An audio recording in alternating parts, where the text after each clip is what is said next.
Recursion is when a function calls itself, and it's one of the most beautiful but mind-bending concepts in programming. Watch this. Imagine you're standing between two mirrors. You see yourself, then you see yourself in the reflection, then that reflection in another reflection, going on forever. That's recursion, a pattern that repeats within itself. In code, recursion is when a function solves a problem by calling itself with a smaller version of the same problem. Sounds confusing? Let me make it click. Think about Russian nesting dolls. To open the big doll, you find a smaller doll inside. To open that one, you find an even smaller doll. You keep going until you reach the tiniest doll that doesn't open anymore. That last doll, that's your base case where recursion stops. Here's a classic example. Calculating what's 5 factorial? It's 5 times 4 times 3 times 2 times 2 times 1. But here's the recursive thinking.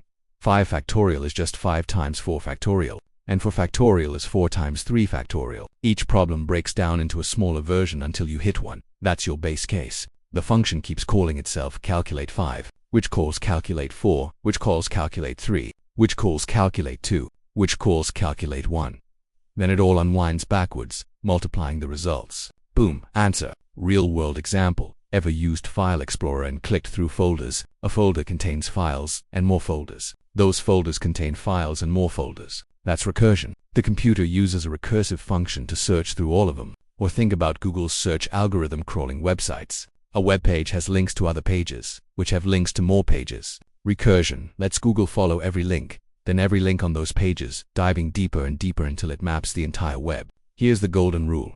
Every recursion must have two things. 1. A base case where it stops. 2. The problem must get smaller each time. Miss either one, and your code runs forever until it crashes. That's called infinite recursion, the programmer's nightmare. Why use recursion when loops exist? Because some problems are just easier to think about.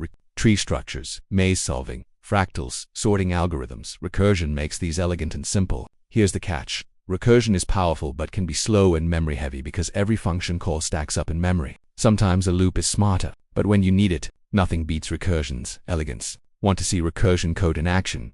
Build your own recursive function. Comment recurs below, and follow 4 more algorithm concepts with visualizations that make sense. Your brain will thank you.